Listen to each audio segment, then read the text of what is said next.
can be useful to know about different antidotes and to think about poisoning from the perspective of what antidotes are available, and it can come up as an exam question. So I thought it would be useful to summarize the antidotes in a table. So just to run through them, many of these we've discussed in these webinars.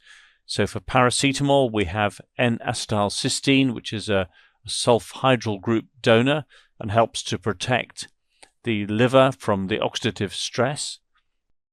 For lead and other heavy metals, we can chelate them, that is, bind them with calcium disodium edisate, which is also another name for this is EDTA, ethylene diamine tetraacetic acid. But EDTA is a chelating agent for heavy metals. Similarly, iron is also managed with an iron chelating agent, desferrioxamine. Digoxin, when we have digoxin toxicity, we can manage that by using an antibody to digoxin, and that's what Fab fragments, also known as Digibind, is one of the trade names. Digibind is produced by giving digoxin, or in fact a chemical extract from digoxin, to sheep.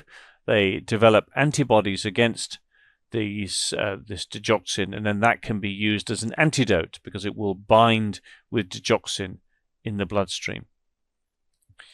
We've talked about these organic alcohols, ethylene glycol and methanol, and they're treated by alcohol dehydrogenase inhibitors, either by giving lots of ethanol or by giving fomepizole. Beta blocker overdose causes a profound bradycardia and can cause severe hypotension. Now, we can bypass the beta receptor on the heart using glucagon, and this will have a specific action on the heart outside the beta receptor, and so we can increase the heart rate with glucagon. And it also works with calcium channel blockers, though it's best known for its effect on beta blockers. With carbon monoxide, we can counteract the binding of carbon monoxide to hemoglobin by using higher concentrations of oxygen, because it's a competitive antagonist to the carbon monoxide effect. Similarly, with opiates, we can use naloxone, which is also a competitive antagonist at opiate receptors.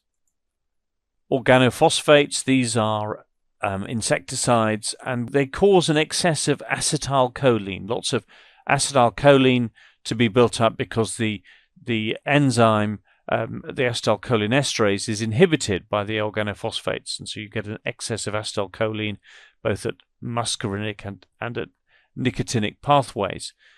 Atropine is a specific anticholinergic agent at the muscarinic receptors, and so will reduce the salivation and so on that goes with organophosphate poisoning. And very large amounts of atropine actually can be necessary, 10, 15 or 20 milligrams. This drug pralidoxime, what that does is it interferes with where the organophosphate has bound onto the acetylcholinesterase enzyme. It also binds to the organophosphate and releases it from the enzyme, so it regenerates the enzyme. So that's just a quick run through some of the antidotes. We've talked about a number of these in the toxicology webinars, but just some of the antidotes that we've got available.